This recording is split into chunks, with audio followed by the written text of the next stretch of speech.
আমি সপ্রাণ তার যারা উদ্যোক্তা আরও পরিচয় হবে তারা ডেকেছেন এবং তাদের সঙ্গে আমি আসতে পেরে অসম্ভব খুশি ব্যক্তিগতভাবে, কারণ এটা যে বিষয় নিয়ে আমরা আলোচনা করছি এটা খুবই গুরুত্বপূর্ণ, কোনো সন্দেহ নাই। আমি বুঝতে পারি যে আজকে বিশ্ববিদ্যালয় বোধহয় ছাত্ররা কম মনে হচ্ছে আমার, কিন্তু আমি একটু হতাশ হয়েছি আসলে। এটা কিছুটা গণঅভ্যুত্থানের পরে, তারপরেও বিশ্ববিদ্যালয়ের ছাত্রছাত্রীরা ছাড়াও এটা এত গুরুত্বপূর্ণ এবং আমাদের আগামী দিনের রাজনীতির জন্য যেমন গুরুত্বপূর্ণ, একই সঙ্গে আমরা কোথায় আছি এটা বোঝার জন্য গুরুত্বপূর্ণ। সেই হিসেবে কিছুটা হতাশা আমার মধ্যে কাজ করছে, কিন্তু তবু আপনি যারা আজকে এসছেন আপনাদেরকে আমি অভিনন্দন জানাবো, আমার ভালোবাসা জানবেন, আমার শুভেচ্ছা জানবেন। আর আমার এখানে যারা হাজির রয়েছেন, আমাদের এই জাতীয় সঙ্গে পরিচয় হলো, এছাড়াও লিটন ভাই আমাদের পুরনো, আমরা পুরনো মানবাধিকার কর্মী, তুলির তো মায়ের ডাক সম্পর্কে আমি জানি।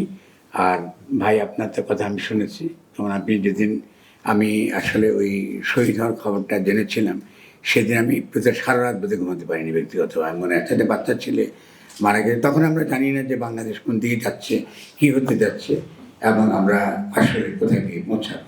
ফলে আমার একদম পূর্ণ সমবেদনা যেমন আপনার সঙ্গে রয়েছে, তেমনি আমাদের হাজারেরও বেশি শহীদ যারা শহীদ হয়েছেন এবং আমরা আজকে কথা বলতে পারছি সবার সামনে, তাদের কথা অনুসরণ করে আমার কথা শুরু করছি। আর যারা পঙ্গু হয়ে আছেন তাদের পুনর্বাসনের জন্য আমরা অনেকে কাজ করছি, চেষ্টা করছি করার জন্য। এটা করছি, এই কথাই একটা কারণে বলা দরকার, সেগুলো যে স্মৃতি লড়াইয়ের একটা অত্যন্ত গুরুত্বপূর্ণ একটা একটা মাধ্যম, মনে করা, মনে রাখা। আপনার যেটা মনে হবে যে এই যে আধুনিক রাষ্ট্র এবং যে গুম করে, যে আমাদের অধিকার দেয় না, যে ব্যক্তিকে নিশ্চিহ্ন করে দিতে চায়, সে কিন্তু এটা করতে পারে যখন আমাদের স্মৃতি ভ্রংশ হয়ে আমরা যখন স্মৃতিটা ভুলে যাই যে আসলে কি ঘটেছিল। আমি এটা বারবার কিন্তু আমাদের ফিরিয়ে আনতে হবে। একজন আমাদের এই বৈষ্ণবী ছাত্র বা তরুণ ছাত্ররা খুবই একটা কর্মসূচি একবার ঘোষণা করেছিল, আপনার মনে আছে কিনা জানি না। প্রোগ্রাম আমি পছন্দ করেছি প্রোগ্রামটার নাম ছিল শহীদি মিছিল। এটাকে বারবার ইনঅ্যাক্ট করতে হয়, এটা অভিনয়ের মতো, মানে শেয়ারদের যেটা করে অনেকটা এটা অভিনয়ের মতো, হিস্ট্রিকে রিপিট করে দেখাতে হয়, থিয়েট্রিক্যালি নাটকীয়ভাবে দেখাতে হয়। এবং কারণ মানুষ ভুলে যায়, হয়তো আজকে আমরা অনেকে ভুলে গিয়ে যে কাজটা সহজ ছিল না, কাজটা অনেক অনেক বেশি কঠিন ছিল। তো আমি যেটা করবো, আমি একটু পানি যদি আমাকে দেয়, আমি যেটা করবো একটু পানি করে দেয়, আমি যেটা করবো আপনাদের সঙ্গে আলোচনা করবো আজকে, যেটা আমি কিছুটা মনে মনে ভেবেছি। ধন্যবাদ।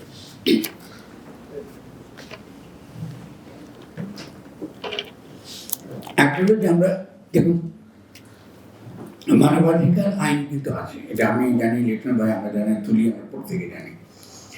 আন্তর্জাতিকভাবে অনেক মানবাধিকার আইনগুলো আছে, কিন্তু এই মানবাধিকার আইনগুলো থাকার পরেও আমাদের মতো দেশে, শুধু আমাদের দেশে না, অন্যান্য দেশে এই গুমটা কেন হয়? হ্যাঁ, এনফোর্স ডিসঅ্যাপিয়ারেন্স এটা লিগাল না, এটা কেন হয়? টর্চার কেন করা হয়? রাষ্ট্র কেন এই কাজটা করে? এবং বিশেষত আমরা দেখেছি যে 60 দশকের দিকে এই ল্যাটিন আমেরিকাতে এই কাজটা হয়েছিল এবং তারপরে ইদানি 80 দশকের পরে এটা শুরু হয়েছে এবং ওয়ার অন টেররের সময় এটা ভিভিডলি একেবারে দৃশ্যমানভাবে হাজির হয়েছে। অনেকগুলো নিশ্চয়ই পরিবর্তন হয়েছে রাষ্ট্রের চরিত্রে এবং একই সঙ্গে সঙ্গে আমাদের যে যাকে আমরা অধিকার বলি, সেই অধিকারের ধারণাটাও বিভিন্ন ক্ষেত্রে বদল হয়েছে এবং সেটা নিয়ে আমাদের আলোচনা করা খুবই জরুরি। ফলে আমি সেই বিষয়ে আপনাদের কিছু কথা বলবো। মর্যাদার ব্যাপারটা একটুখানি বলিনি, যেহেতু এর মধ্যে লিটন ভাই কিছু বলেছেন, তুলি কিছুটা বলেছেন। দেখুন, যারা গুম হয়ে গিয়েছে, যারা আর নাই, পরিবার কিন্তু জানে না তারা কি বেঁচে আছেন, তারা কি ফিরে আসবেন, তারা কোথায় আছেন। এটা যে ট্রমা তৈরি করে পরিবারের মধ্যে, এটা ভয়াবহ ট্রমা তৈরি করে, যেটা আমরা কারো পরিবার যদি কেউ এভাবে গুম না হয়ে যায়, এটা বোঝা ভীষণ রকম কঠিন। আমরা যারা স্বাভাবিক মানুষ, আমাদের কিন্তু ভীষণ রকম কঠিন এবং এটা বেশি বুঝি। আমি নিজেও গুম হয়েছিলাম, তা আমি যখন ডাক্তারের কাছে গিয়েছিলাম আমি বোধহয় 2বার চেষ্টা করেছি আত্মহত্যা ফিরে এসে, কারণ এটা টলারেট করা আমার কঠিন ছিল। এবং আপনারা দেখেছেন যে কীভাবে আমাকে ডিহিউম্যানাইজ করা হয়েছে, এবং আমি কিন্তু 2বার আত্মহত্যা করতে গিয়েছিলাম। কিন্তু ডাক্তারের কাছে যখন আমি গেছি, ডাক্তার আমাকে একটা কথা বলেছে যে এটা এটা তুমি ভুলে যাও, ঘটনাটা ঘটেনি এখন মধ্যে। অর্থাৎ তুমি কবিতা লিখতে পারো, তুমি কবিতা লিখতে পারো, তুমি লেখার মধ্যে তুমি ফিরে আসা, কারণ তুমি তোমার জীবনের সঙ্গে একটা লড়াই। ফলে যারা এই পেইনটা বুঝেছে কিছুটা হলো, ওই টর্চারটার ফর্মটা দেখেছে, এবং আপনি যখন জানেন আপনার ঘর কেটে অথবা গুলি করে মেরে ফেলা হবে, আপনি কিছুটা টের পাচ্ছেন, কিছুটা অনুভব করতে পারছেন, এটা একটা ভয়ঙ্কর অনুভূতি, এবং এটা মনে করতে চাই না আমি। ঠিক তেমনি পরিবারও কিন্তু এটা মনে করতে চায় না, এতই সহজ না যে আপনি আমার ভাইকে ধরে নিয়ে গেছে আমার চোখের সামনে, কেমন জং টুপি পরিয়ে গিয়ে আপনি একটা রড দিয়ে পিটাতে, এটা ভয়ঙ্কর রকম স্মৃতি। একটা যে ট্রমা তৈরি করে, এটা এটা অবিশ্বাস্য রকম ট্রমা।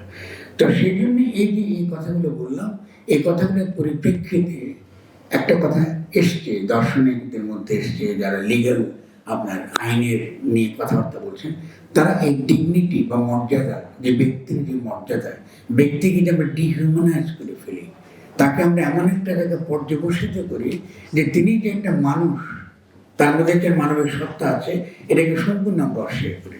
তো এই জায়গাটা অত্যন্ত গুরুত্বপূর্ণ, হিউম্যান ডিগনিটির কোশ্চেনটা। আমি যে এই পর্যন্ত যে টর্চার সংক্রান্ত যত আইন দেখবেন, আন্তর্জাতিক ক্ষেত্রে হিউম্যান রাইটস আইন দেখবেন, কিংবা এমনকি এনফোর্স ডিসঅ্যাপিয়ারেন্স বা গুম নিয়ে যে সকল আপনার আইনগুলো দেখবেন আন্তর্জাতিকভাবে, সেখানে সেন্ট্রাল একটা কনসেপ্ট হচ্ছে মানবিক মর্যাদা।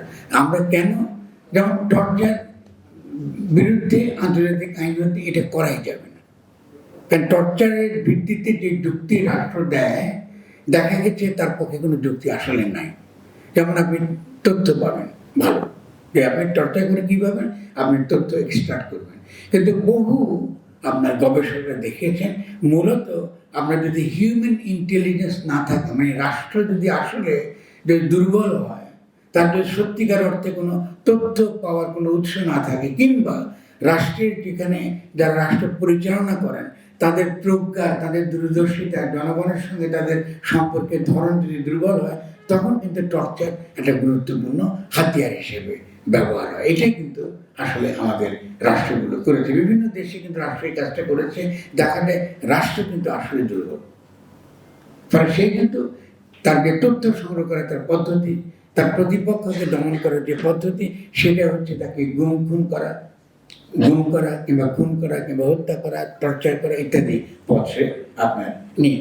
সেজন্য আমাদের মনে রাখতে হবে একটা, যে মানবিক মর্যাদা কথাটা শুধুমাত্র কথার কথা আকারে আমরা বুঝলে কিন্তু আমার তার গভীরতা বা তার প্রতি আমরা বুঝবো না। মানবিক মর্যাদাটাকে বুঝতে হবে একই সঙ্গে এই যে আপনার টর্চারের দিক থেকে, যে কারণে আন্তর্জাতিক আইনে টর্চার একদমই নিষিদ্ধ, তার কোনো অ্যাবসলিউট নেই, মানে এটার কোনো ভিত্তি নেই, এটা কোনো আইনি ভিত্তি যেমন নাই, এটার কোনো প্রায়োগিকতাও নাই, মানে এটা দিয়ে আপনি কিছু অর্জন করতে পারবেন না। ঠিক তেমনি এই যে আয়না ঘর রাখা বা আপনার দীর্ঘকাল নির্যাতন করে আপনি তথ্য সংগ্রহ করবেন, এটার কোনো ভিত্তি নেই, তো এইটা যদি আমরা বুঝি, আয়না ঘর কিন্তু আমি জানি ডক্টর ভাই যাচ্ছেন, এটা অসাধারণ কাজ তারা করছেন। আমরা জানি যে রিপোর্টে তারা যখন আসবে, এটা আমরা অত্যন্ত উপকৃত হবো, ব্যাপারটা আমরা আরও বুঝবো আমাদের রাষ্ট্রের মধ্যে কারা করেছে, কীভাবে করেছে। দুটো জিনিস আমি আপনাদেরকে প্রস্তাবনা আকারে বলতে চাই। একটা খেয়াল করুন, এত কিছুর পরে কিন্তু আমরা যদি দক্ষিণ আফ্রিকার মধ্যে একটা ট্রুথ অ্যান্ড জাস্টিস কমিশন করতে পারতাম, আমরা কিন্তু করতে পারিনি। কারণ হচ্ছে কি, কেন এই যদি ভাবেন যে পরিবারে জানে না তিনি কি মারা গেছেন, নিয়ে গেছেন কোথায়, সে সত্যটা কিন্তু আমরা জানি না। সে সত্যটা জানবার কোনো চেষ্টা এই এখন যারা আমরা কেমন উপদেষ্টা সরকার বলি, আমি এদেরকে উপদেষ্টা সরকারের কাছে আমরা তেমন কোনো আমরা নির্দেশনা কিন্তু পাই না, যেটা অত্যন্ত দুঃখজনক, এবং আমাদেরকে ক্ষুব্ধ করে। সত্য জানার অধিকার আমাদের আছে। তারা আজকের এই সভা থেকে প্রথম যে কথাটা আমাদের সকলকে একমত হতে হবে, সত্য জানার অধিকার আমাদের আছে, আমরা সত্য জানতে চাই। তারা কি মরে গেছে, কে নিয়েছে, কেন নিয়েছে, কি তাদের দোষ ছিল? সত্য জানবার এবং সত্যকে উদ্ধার করবার একটা অধিকার আমাদের আছে, এবং অবশ্যই উপদেষ্টা সরকারকে জনগণের এই যে তার যে এই ইচ্ছাটা, জনগণের এই যে সংকল্প, এটাকে অবশ্যই গুরুত্বপূর্ণ। সে শুধু যাদেরকে গুম করেছে শুধু তাই না, যাদেরকে হত্যা করা হয়েছে, কেন গুলি করা হয়েছে, কী পরিস্থিতি ছিল, এটা কি অন্য কোনোভাবে এটাকে আমরা কি মোকাবেলা করতে পারতাম না কিনা? এগুলি বিপজ্জনক হয়ে সামনের দিনেও আসবে। কারণ খেয়াল করুন, আমরা কিন্তু সেনাবাহিনীকে ম্যাজিস্ট্রেসি দিয়েছি, এটাতে শুধুমাত্র যে এই সরকারকে রক্ষা করার জন্য, আইন শৃঙ্খলা রক্ষা করার জন্য, এত সহজ হয়ে ভাবলে ঠিক হবে না। কারণ এটা আমাদের অপরাধ আছে। আমার নিজেরও কিন্তু যথেষ্ট পরিমাণ যে সকল বিষয়গুলো অবিলম্বে আমাদের সমাধান করা উচিত, আমরা কিন্তু সমাধান করছি না। কেন করছি না? আমাদের যে পুলিশি ব্যবস্থা ভেঙে পড়েছে, অবশ্যই একটা পুলিশি ব্যবস্থা লাগবে। পুরনো কলোনিয়াল যে পুলিশি ব্যবস্থা ছিল, পুলিশ মানে রাষ্ট্রের তরফে নিপীড়ন করবার একটা হাতিয়ার, এটা কিন্তু আমরা এখনো রেখেছি। আরও ব্যাপার আছে আমাদের, সেটা হচ্ছে যে আমাদের সমাজে এখনো পর্যন্ত সরকার এবং রাষ্ট্রের পার্থক্য এমনকি শিক্ষিত জনের মধ্যে নাই। আমরা খুব কম লোকই বুঝি সরকার এক জিনিস আর রাষ্ট্র আলাদা জিনিস। পুলিশ কিন্তু রাষ্ট্রের পক্ষে বা কমিউনিটির পক্ষে সে সেবা দেয়, রাষ্ট্র, সরকার না। কিন্তু যেহেতু আমরা নিজেরও পরিষ্কার না, পুলিশই কিন্তু মনে করে যে সে সরকারকে সেবা করাই তার কাজ। আওয়ামী লীগ থাকুক কি, বিএনপি থাকুক কি, জাতীয় পার্টি থাকুক কি, জামাত ইসলামী যেই আসুক, তার কাজ হচ্ছে ওই দলের সেবা করা। খেয়াল করছেন? আমাদের চিন্তার যে দুর্বলতা, আমাদের চিন্তার যে অক্ষমতা, আমাদের চিন্তার যে অভাব, ওটাই কিন্তু রাষ্ট্রের এই বিকৃতি আকারে কিন্তু হাজির হয়। আমরা কিন্তু এটা আলোচনা করছি না কই, আমি দেখিনি কোথাও এখন আলোচনা হয়েছে যে আসলে রাষ্ট্র এবং সরকারের মধ্যে কী পার্থক্য। আমরা এখনও যখন সমালোচনা করি, কে উপদেষ্টা হলো, কে হলো না, কে ভালো, কে মন্দ, এইসব কিন্তু চিন্তা করি আমরা রাষ্ট্র নিয়ে আলোচনা করি না বলে ঘটনাটা কী হয়েছে খেয়াল করেন। ঘটনা ঘটেছে এই যে আমরা একটা রাষ্ট্রকে ঢুকিয়ে দিয়েছি শেখ হাসিনার ফ্যাসিস্ট সংবিধানের অধীনে। আমি খুব আনন্দে বসে আছি সবাই, এবং এর যে করুণ পরিণতি সামনে আসছে, এর করুণ পরিণতি আপনারা ভোগ করবেন। এবং আগামী দিনেও এই গুম বলুন, এই হত্যাকাণ্ড বলুন, কেউ না কেউ এটা করবার জন্য তৈরি হচ্ছে, সে আমাদের দেশ হোক কি দিল্লি হোক কি মায়ানমার হোক। কারণ আমরা একেবারে অসম্ভব রকম অজ্ঞতা যেমন আমাদের, দায়িত্বহীন যেমন, এটা মানে অবিশ্বাস্য রকম। পৃথিবীতে এত কোনো জনগোষ্ঠী নাই যাদের কোনো দায়িত্ববোধ নাই, যাদের কোনো রিয়েলি তাদের প্রবলেম এটাকে সলভ করবার তাদের কোনো প্রচেষ্টা নেই। আপনি দেখছেন কোথাও আলোচনা নেই, গণমাধ্যমে আলোচনা নেই, কোথাও আলোচনা নেই। আজকে যদি ছাত্রদের কথা বাদ দিন, আজকে এই আলোচনাটা এত গুরুত্বপূর্ণ, বহু লোক এখানে থাকা উচিত ছিল, ভুলে গেছে এটা বলে যে গুম বলে কিছু এটা যেন হয় নাই, আয়নাঘর বলে বুঝি কিছু ছিল না আমাদের। তাহলে দেখা যাচ্ছে দেখেন আমরা কত রকম বিপদের মধ্যে পড়েছি, কারণ আমাদের নিজেরাই আমরা অজ্ঞ, আমরা এই ব্যাপারটা ধরতে পারছি না, এটা কত সিরিয়াস ইস্যু। তো আমি এইটা বলার পরে আমি এখন বলবো যেটা হলো, যেহেতু আমাদের এখন দেখুন কনস্টিটিউশন, সংবিধান লিখবার কথাবার্তা চলছে, বিভিন্ন রকম কমিশন হয়েছে, কিন্তু এই কথাগুলো আলোচনা করা, ইভেন এই সরকারের পক্ষ থেকেও এই ধরনের আলোচনাকে উৎসাহিত করা, এটা তো আসলে এগুলো সরকারই করার কথা ছিল। আইন বিভাগের যারা আইনের মন্ত্রণালয়, তারই করার কথা এগুলো, তাকে এটা নিয়ে আলোচনা করার কথা আছে, ব্যাপকভাবে জনগণকে নিয়ে বোঝার ব্যাপারটা ছিল। এই ব্যাপারটা আমরা কী করে করবো? আমরা যে Nelson Mandela truth and justice কমিশনের মধ্যে করতে হবে তা তো নয়। আমি প্রথম থেকে প্রস্তাব করেছিলাম যে আমরা রিকনসিলিয়েশন এবং রিকনস্ট্রাকশনটা কাউন্সিল করি, যেখানে পার্টিগুলো অন্তর্ভুক্ত থাকে, সেনাবাহিনী অন্তর্ভুক্ত থাকে, পুলিশ অন্তর্ভুক্ত থাকবে। আমরা সত্যটা খুঁজে বের করি, আমাদের ভুল করে সকলে স্বীকার করি। আপনি যখন ধরুন আজকে একজন সিম্পল পুলিশকে একজন সেনাবাহিনীর একটা সদস্য আপনাকে আদেশ দিয়েছে শেখ হাসিনা, আপনি সেই আদেশটা হতে পালন করেছেন, যে কোনো কারণে বিভিন্ন আপনি কী বলে এই আদেশের যে শৃঙ্খল আছে, একজনের পথ থেকে আরেকজন তার পথ থেকে নিচে আপনাকে আদেশ দিল, আপনি একজনকে ধরে নিয়ে এসে আইনে করে ঢুকিয়ে দিন বা নির্যাতন করলেন, ফলে আপনি আদেশ পালন করছেন, ঠিক আছে না? এই সত্যটা জানার পরেও, জানাটাও যদি আমরা দক্ষিণ আফ্রিকার ঘটনা আমরা শুনি, যখন আপনি নিজেকে স্বীকার করেন, সত্য যখন বলেন, স্বীকার করেন, অধিকাংশ ক্ষেত্রে মানুষ কিন্তু প্রতিশোধ পরায়ণ নয়, মানুষ সত্য জানতে চায়। এটা ছিল নেলসন ম্যান্ডেলার দার্শনিক প্রিসাপোজিশন, অনুমান, যে মানুষ যখনই সত্য জানে তখন সে কখনো নিষ্ঠুর হয় না।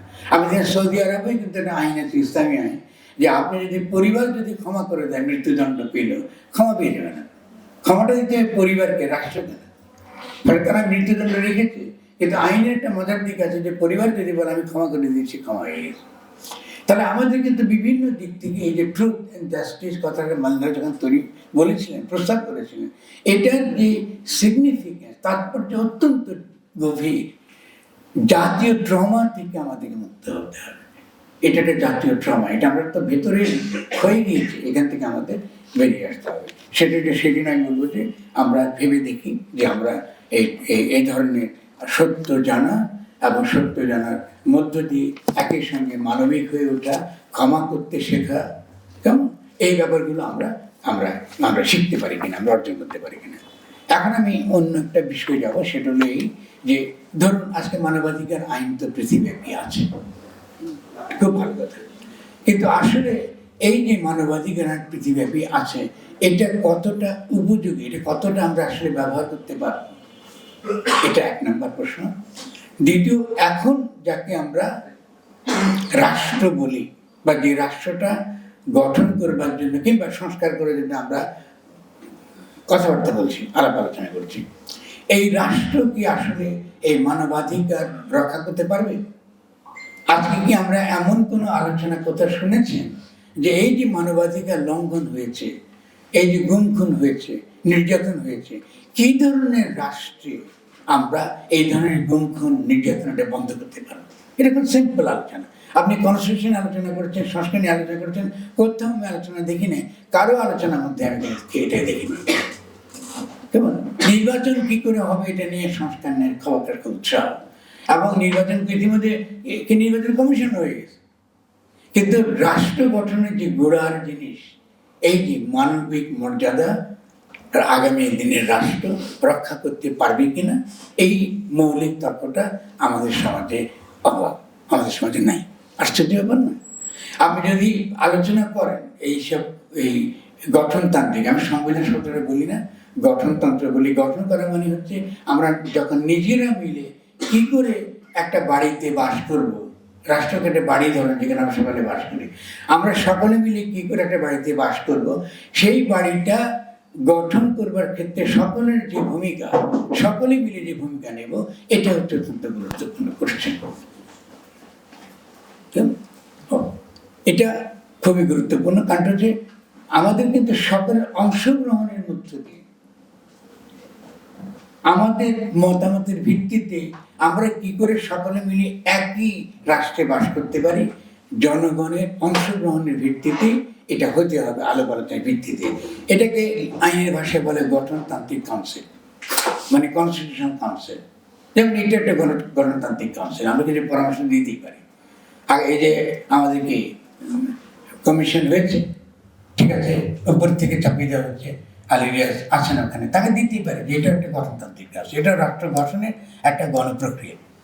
এই ধারণাগুলো আমাদের সমাজে কিন্তু পরিষ্কার নেই, তো কিন্তু এটা দরকার আছে আমাদের। তো এই যে রাষ্ট্র গঠনের প্রক্রিয়ার মধ্যে আমরা যদি না যাই, তাহলে আমরা এই বলুন গুম খুন বলুন, মানবিক মর্যাদা রক্ষা করুন, এই ব্যক্তির স্বাধীনতা রক্ষা করুন, এটা আমরা কি করে আমরা অর্জন করবো? যদি আমরা প্রস্তাব করি আমরা একটা রাষ্ট্র চাই, যেই রাষ্ট্রে ব্যক্তির অধিকার হরণ করবার কিংবা ব্যক্তির মর্যাদা ক্ষুণ্ণ করবার কোনো অধিকার থাকবে না, এক লাইন। আমাদের কনস্টিটিউশন খুব ছোট হবে, দুই একটা লাইনে প্রিন্সিপালস যেগুলো থাকবে, সেটা হচ্ছে ঠিক এরকম যে আমরা আর তো গুম খুন চাই না, নাকি চাই কি? আপনারা চান কেউ? আবার আয়নাঘর চান কেউ? যদি না চান তাহলে কথাগুলো পরিষ্কার করে বলেন যে আমরা এমন একটা রাষ্ট্র চাই যে রাষ্ট্রে ব্যক্তির মর্যাদা ক্ষুণ্ণ করা যাবে না এবং ব্যক্তির স্বাধীনতা হরণ করতে পারবে না রাষ্ট্র, এক লাইনে। আমার এরকম বিশাল একটা মোটা বই দরকার নাই, এই কামাল হোসেন যেগুলো লিখেছিলেন, মারলে আপনি মরে যাবেন। আমার সিম্পল একটা দুইটা প্রিন্সিপাল দরকার, যাতে আমরা সাধারণ মানুষ বুঝতে পারে যে ব্যক্তির স্বাধীনতা কী জিনিস। ব্যক্তিকে রাতের বেলা মধ্যরাতে এসে আপনি তো তাকে ধরে নিয়ে যেতে পারবেন, আপনার ঘরে ঢুকতে পারবেন না। দেখে মার্কিন যুক্তরাষ্ট্র আইন আছে, আপনার ঘরে ঢুকতে আপনি গুলি করে দিতে পারেন আপনার নিজেকে রক্ষা করার জন্য। আমার এখানে কোনো আইন নেই, পুলিশ ঢুকে দিতে পারে, ধরে নিয়ে যাচ্ছে আমাকে। আমি 3 বছর ঘরবন্দি ছিলাম। মধ্যরাতে উঠে আসে, ফরাদ ভাই কেমন আছেন, আমরা এখান দিয়ে যাচ্ছিলাম, আপনি একটু দেখতে যাচ্ছি, রাতে 1 থেকে 2টা বাজে। চলে আসছে, আমি কী করবেন? আপনি কিছু বললেও বিপদ, না বললেও বিপদ। বাসে বসে আপনার সঙ্গে দুনিয়ার যত হাজার আগে বাজে কাহিনী, গল্প, সে একটু টেরোরাইজ, ট্রমা তৈরি করার জন্য তারা করে গেছেন দিনের পর দিন। তাহলে এটা তো সে পারে না করতে, এটা তো কেউ করতে পারেন। আপনি রাত্রের বেলা আপনি ঘরে ঢুকবে কেন? তাহলে এই ব্যাপারটা হলো, এই ধরুন ব্যক্তির অধিকার, ব্যক্তির মর্যাদা, এই ধারণার সঙ্গে এগুলো যুক্ত। তো এগুলো তো আমাদের বিশ্ববিদ্যালয়ে পড়ানো উচিত। বিশ্ববিদ্যালয় আজকে যারা ছাত্রদের মধ্যে যারা আন্দোলন সংগ্রাম করছে, দুর্ভাগ্যবশত তাদের মধ্যে এই কনসেপ্টটা কিন্তু অভাব আছে, মারাত্মক। কেন এই বলি? আমরা যখন রাষ্ট্রদ্রোহ আইন কিন্তু আমরা এখনো প্রয়োগ করছি, খেয়াল করছেন? এত বড় গণ অভ্যুত্থানের পরে আমরা রাষ্ট্রদ্রোহ আইন প্রয়োগ করছি, ঠিক আছে? মাহমুদুর রহমান রাষ্ট্রদ্রোহ আইনে গ্রেফতার ছিলেন, আরো বহু লোক রাষ্ট্রদ্রোহ আইনে শেখ হাসিনা তাদেরকে গ্রেফতার করেছে। এই আইনটা ওই ব্রিটিশ আমল থেকে আসছে। এখন যখন আইনি ভাষা তখন বলা হয় কনস্টিটিউশনাল কন্টিনিউটি, যে তথাকথিত সাংবিধানিক ধারাবাহিকতা, তার মানে কি জানেন? তার মানে হচ্ছে ব্রিটিশ আইন এখন রাখতে হবে। এ আমাদের উকিলদের এগুলো বলতেছে। এসব স্টুপিড উকিলদের কী করা উচিত বলুন? আমরা তো মেনে নিচ্ছি আমাদের শেখ হাসিনার কাছে সংবিধানের অধীনে আছে। এখন যদি দিল্লি যদি কোনো কারণে তার নিজের অবস্থা বুঝে ভাবে যে তার একটা সরকার এখানে সে বসিয়ে দিতে পারবে, তো পুরনো সংবিধান তো সে আবার ইনেক্ট করতে পারবে, পারবে কিনা? খুব সহজ। কারণ চুপ্পুকে দিয়ে সাইন করলে হবে। চুপ্পু কিন্তু উনি প্রেসিডেন্ট, উনি কিন্তু স্বাক্ষরটা দিয়েছেন আজকে থেকে আমার কোনো উপদেশের সরকার লাগবে না, শেষ। তার পেছনে কিন্তু ক্ষমতা আছে। আপনি কি মনে করেন এই ক্ষমতাকে মোকাবেলা করবার আমাদের যে সেনাবাহিনী আছে, এই সেনাবাহিনী সক্ষম আছে? শুভেন্দু এসে আমার বর্ডারে এসে আসে, দেখেন দমদম নিয়ে ঢুকে যাচ্ছে আপনার আমাদের বিজেপিকে বাধা নেঙ্গে, এবং সেদিকে বিএসএফ জায়গাতে কিন্তু মোটা নিয়ে তারা আছে। আপনি বিজেপি পারবে? তারা কিন্তু মোটা নিয়ে বসে গেছে। এবং একই সঙ্গে শুধু মোটা নিয়ে বসে, তারা কিন্তু এসেছে পোশাক পরে, মানে সাধারণ পোশাক তারা এসেছে, আছে ওদের ভারতীয় সৈন্যরা আছে। আর এখানে আমরা এমন সব পরিস্থিতি তৈরি করছি যারা সরকারের মহলেও, যারা আন্তর্জাতিকভাবে আমাদেরকে হেয় করতে পারে। শুধু তাই না, এমন একটা পরিস্থিতি তৈরি করতে পারে যাতে দ্রুত বেগে ত্বরান্বিত আমরা এই দুর্বল একটা সরকার, যেটা আমরা অতি কষ্টে এনেছি, এই সরকারের জন্য পতন ঘটে। এটা ভয়ঙ্কর বিষয়, কিন্তু কোনো হোশ নেই আমাদের সমাজের মধ্যে, কোনো খবর নেই কারণ ঘটনাটা কী ঘটছে।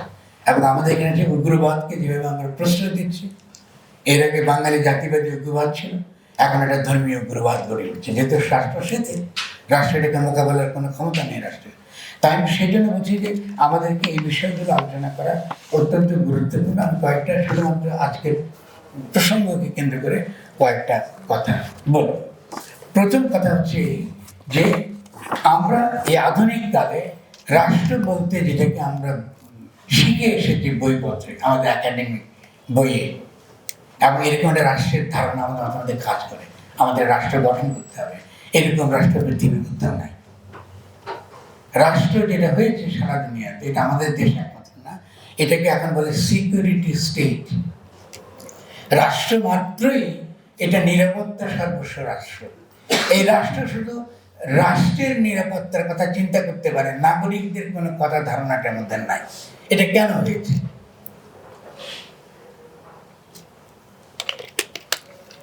এই পরিস্থিতি তৈরি হওয়ার প্রধান কারণ হলো, এটিকে আমরা বলি ইংরেজিতে নিউ লিবারাল ইকোনমিক অর্ডার।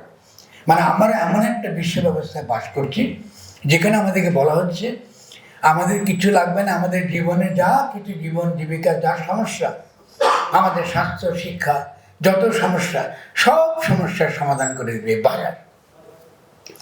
এটা ভালো করে ভাবেন, সব সমস্যার সমাধান করে দেবে বাজার ব্যবস্থা, কাঁচা খোলা বাজার ব্যবস্থা। এর উপর রাষ্ট্রের কোনো নিয়ন্ত্রণ থাকবে না। রাষ্ট্রের কাজ হবে এই বাজার ব্যবস্থার বিকাশ করা, ব্যবসায়ীদের বিকশিত করা, লুটিয়া মাফিয়াদের সমর্থন করা, এটি হলো তার কাজ। তো রাষ্ট্রের কাজ কি? যদি বাজারই সব করে, একটু ভেবে দেখে তো রাষ্ট্রের কাজটা কি? তাহলে রাষ্ট্রের কাজটা খুব ভালো, আমি তোমার নিরাপত্তা দেব, আমার কোনো কাজ না, আমি তো নিরাপত্তা দেবো। আমি যদি দেখি যে কোনো লোক আমার নিরাপত্তা ভঙ্গ করছে, ওকে ধরে নিয়ে গিয়ে আয়না করে ঢুকে দেবো, খুব সহজ কাজ। কাউকে যদি পছন্দ না হয় তাকে গুম করে দেবো, খুঁজে পাবা না, পেট কাটা লাশ দিয়ে বুড়ি অঙ্গ ফেলে দেবো। এই জন্য রাষ্ট্রের কাজ আপনাকে দমন করা নিরাপত্তার নামে, রাষ্ট্রের সিক্রেসির নামে, এটা কিন্তু রাষ্ট্র করবে। ফলে তথাকথিত আধুনিক রাষ্ট্র, তরুণরা তো আজকাল ভাবতেছে তারা ইয়াং, তারা বিরাট বিপ্লব করে ফেলেছে, যতক্ষণ না তারা কনসেপচুয়াল লেভেলে আসলে আমাদের বাস্তব সমস্যাটা কি, সেই বাস্তব সমস্যাটা যদি তারা আলোচনা করতে না পারে, না শিখে, তাহলে কিন্তু আমরা আগামী দিনে ভয়ঙ্কর রকম বিপদের মধ্যে আমরা যাচ্ছি। তারা নিজেদের দল করতে এত অনেক দীর্ঘ সময় নিয়েছে, এবং যে দলটা করবার জন্য তারা করতে চাইছে, আমি যতটুকু বাইরে থেকে আমার ভুল হলে ক্ষমা করে দেবেন, মনে হচ্ছে তারাও একটা বিএনপি টাইপের কি বলে এই প্রচলিত নির্বাচনবাদী দলের বাদীর একটা দল বানাবার চেষ্টা করছে। Not necessarily at the level of the concept. নতুন ধারণা, নতুন বৈপ্লবী চিন্তা সমাজকে উপহার দেওয়া, তার ভিত্তিতে নতুনভাবে রাষ্ট্র গঠন করবার প্রক্রিয়া কিন্তু তরুণদের মধ্যে কিন্তু আমরা দেখছি না। কিন্তু তারা তাদেরকে জি জেনারেশন বলে। জি জেনারেশন একটা কর্পোরেট আইডিয়া, এটা হলো ওই যে জুকারবার্গ কি বিল গেটস, এটা কিন্তু তাদের আবিষ্কার। আমাদের মধ্যে পোস্ট কলোনিয়াল সমাজে এই ধরনের কনসেপ্ট চলে না। আমাদের এখানে যে যে বিপ্লবটা তরুণরা করেছে তার সিগনিফিকেন্স আরও অনেক গভীর, আরও অনেক ব্যাপ্ত। ফলে তারা নিজেদেরকে ছোট করবে যদি তারা নিজেকে জি জেনারেশন বলে। তাহলে তাদেরকে আগামী দিনে নেতৃত্ব দিতে হলে এই কনসেপ্টগুলো সম্পর্কে পরিষ্কার থাকতে হবে যে রাষ্ট্র বলতে যেটা এখন আছে, নিউ লিবারেল ইকোনমিক অর্ডার, সারা দুনিয়াতে যে পুঁজিতান্ত্রিক ব্যবস্থা, এই পুঁজিতান্ত্রিক ব্যবস্থা নিয়ন্ত্রণ করে অল্প কয়টা কর্পোরেশনস, নামও জানেন আপনারা, এলন মাস্ক কি জুকারবার্গ কি বিল গেটস, নাম বলতে পারেন সকলে কেন, অল্প কয়টা কোম্পানি সারা দুনিয়া নিয়ন্ত্রণ করছে। শুধুমাত্র যে তারা অর্থনীতি নিয়ন্ত্রণ করছে তা কিন্তু নয়, আপনার মনও নিয়ন্ত্রণ করছে। আপনি যেটাকে ভাবছেন যে আপনি স্বাধীন, আপনি কিন্তু পরাধীন। আপনি যা কিছু করেন, যে জি জেনারেশন যা কিছু করে, এটা কিন্তু dictated by the communication technology, so-called digital technology. দেখুন আমাদের এর আগের যেটাকে আমরা বলি ইলেকট্রনিক মিডিয়া ভিত্তিক যে সমাজ, সেখানে আমরা সাবানটাও কিনতাম কি দেখে, বিজ্ঞাপন দেখি। মানে বিজ্ঞাপন দিকটা দেখতাম যে একটা মেয়ে এই যে শাওয়ার ছেড়ে দিচ্ছে, আবার একটা কেয়ার সাবান গায়ে মাখতেছে, ঠিক আছে। এই যে আমার মধ্যে, আমার কামনা বাসনার মধ্যে সে একটুখানি কি উস্কানি দিয়ে সে একটা সাবান বিক্রি করতেছে। আমাদের ধারণা আমি কেয়ার সাবান কেনা মানে মেয়েটাকেও কেনা। আমার সাবজেক্টিভিটি, আমি যে কর্তা বাজারে অংশগ্রহণ করে, সেই কর্তা কিন্তু তৈরি করছে কিন্তু কোম্পানি থ্রু অ্যাডভার্টাইজমেন্ট। এই যে আমাদের মনকে যারা নিয়ন্ত্রণ করে, এখন তো সার্ভেলেন্স টেকনোলজি অনেক অনেক বেশি পাওয়ারফুল। ফলে আপনি তো কিচ্ছু বলবার উপায় নেই, আপনি যা কিছু বলবেন এটা কিন্তু ইতিমধ্যে কিন্তু চলে যাচ্ছে যেখানে যাবে। এই পরিস্থিতিতে আমি তরুণদের চ্যালেঞ্জ দিতে চাই, যারা জি জেনারেশন বলেন আর ডি জেনারেশন বলেন, আপনাদের রাষ্ট্রের ধারণাটা কি? এত বড় বিপ্লব আপনারা করেছেন, আমরা কিন্তু রাষ্ট্রের ধারণাটা কি? কী ধরনের রাষ্ট্র আপনারা কায়েম করবেন? যেই কনস্টিটিউশনাল ডিবেট করুন, সংবিধান বা গঠনতান্ত্রিক বিতর্ক যাই বলুন, সেখানের মধ্যে তো আপনারও আছে।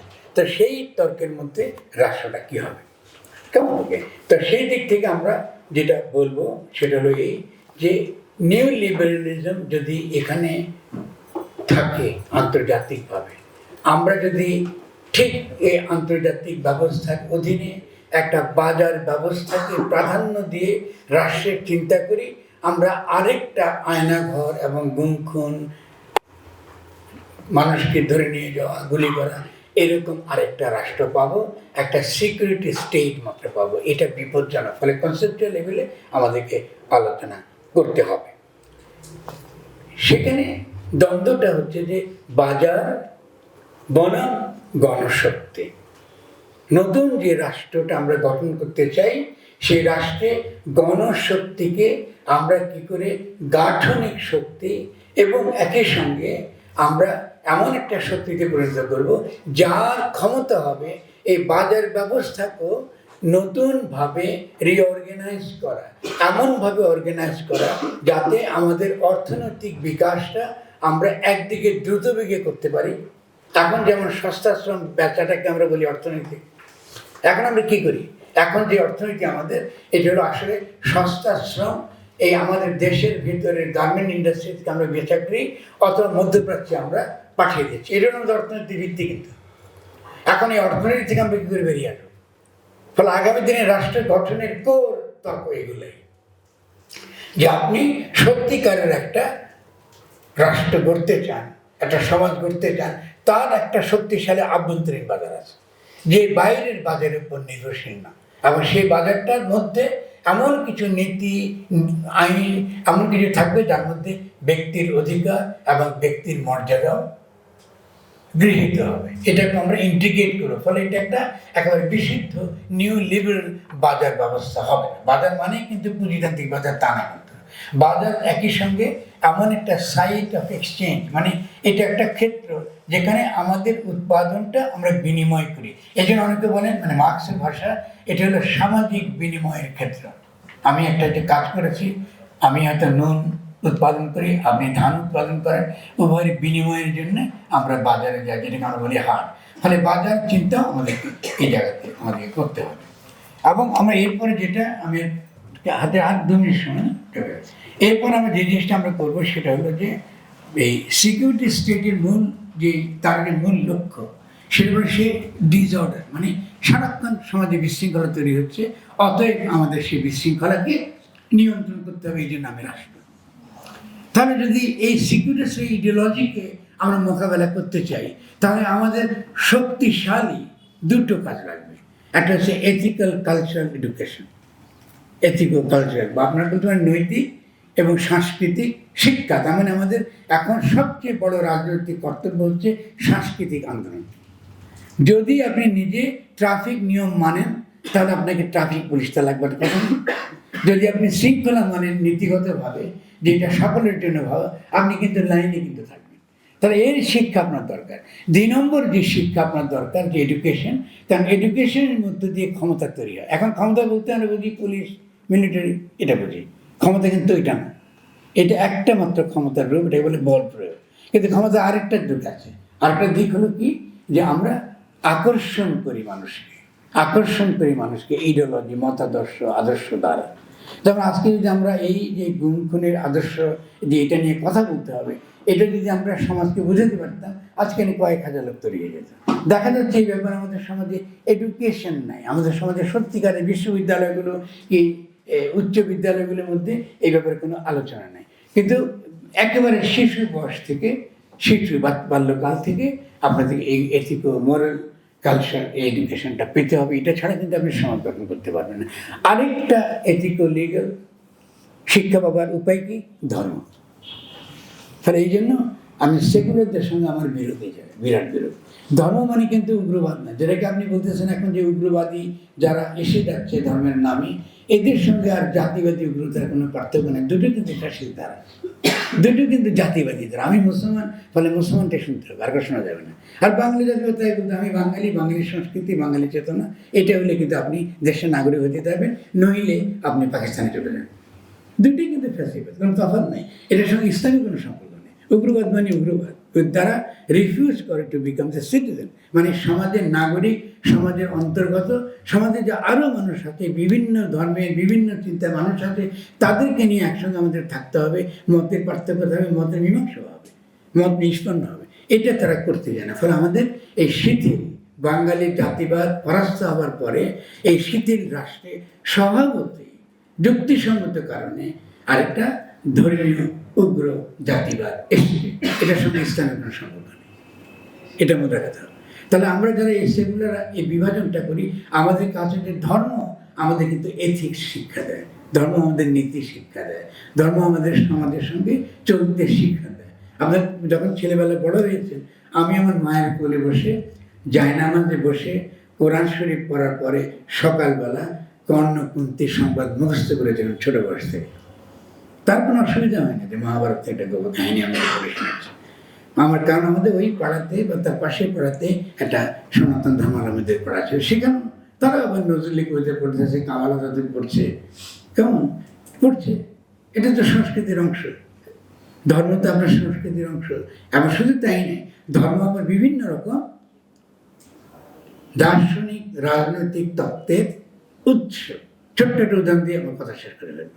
একটা ছোট্ট উৎস হলো যে ইসলামিক কোরআন পড়লে দেখবেন মানুষকে বলা হচ্ছে সে আল্লাহর খলিফা, পরিষ্কার আল্লাহর প্রতিনিধি। আপনি আপনার মধ্যে এমন রুহানি সম্ভাবনা আছে যাতে আপনি কিন্তু অত্যন্ত উচ্চতর একটা সমাজ গড়বার গুণাবলী দিয়ে আপনাকে দুনিয়ায় পাঠানো হয়েছে। তো দেখা যদি ওইটা কিন্তু আমরা প্রচার করতে পারি না। আমরা যে প্রপারলি ক্রিটিকটা করতাম মার্কসের কথা অনুসারে, যে আমি ধর্মের একটা ক্রিটিক দরকার। যদি আমি কোরআন পড়তাম সূরা বাকারা, কোরআন যদি মনোযোগ দিয়ে পড়তাম, পড়লে কিন্তু আমি দেখতাম যে এখনকার যে একটা পরকালবাদী ব্যাখ্যা, শুধু পরকাল আপনি কে জান্নাত পাবে তার জন্য টিকিট বেচতেছে, কে বেহেশতে যাবে তার জন্য আমি ফতোয়া দিচ্ছি, এটার বাইরে থিওলজি বা কোরআন একটা আগামী দিনে নতুন সমাজ গড়ে তুলবার দার্শনিক নির্দেশনা হয়ে উঠতে পারত। এটা কেন হয়নি? কারণ হচ্ছে এই, আমরা তো আসলে নিজেদেরকে শিক্ষিত করতে চাই না, আমরা তো গোলামের বাচ্চা সকলে। আমরা মনে করি শিক্ষা তারা ইউরোপিয়ানরা দেবে, আমরা ওদের গোলাম হব। এটি হলো কারণ। কারণ আমরা নিজেদের সম্পদের মধ্যে নিজেদের যে সকল সম্পদ আছে, সেটা ধর্ম হতে পারে, আমার ঐতিহ্য হতে পারে, আমার ডিসকার্সিভ ট্রেডিশন হতে পারে, ওর মধ্যে আমি নতুন সমাজ গঠন করবার, নতুনভাবে আমার দেশকে তৈরি করবার, নতুনভাবে রাষ্ট্র গঠন করবার আমরা কিন্তু দার্শনিক নির্দেশনা, বুদ্ধিবৃত্তিক কি বলে, বুদ্ধিবৃত্তিক পথ আমরা সন্ধান করি না। ফলে আমাদের শিক্ষা ব্যবস্থা অবশ্যই বদলাতে হবে, এই শিক্ষা ব্যবস্থা দ্বারা হবে না। ফলে আমি এই কথা বলে শেষ করব এই বলে যে আমরা সিকিউরিটি স্টেটকে যদি আমরা মোকাবেলা করতে চাই, তাহলে কেন বাজার ব্যবস্থার সঙ্গে এই সিকিউরিটি স্টেটের সম্পর্ক যেমন বোঝা দরকার, তেমনি একটা অর্থনৈতিক পর্যালোচনা, মানে রাষ্ট্রের একটা অর্থনৈতিক পর্যালোচনা ছাড়া আমরা কিন্তু এই যে ছকটা বিশ্বব্যাপী গড়ে উঠেছে, এই ছকটা কিন্তু আমরা ভাঙতে পারব না। সার্বভৌমত্ব বলে কিছু নেই সারা দুনিয়াতে।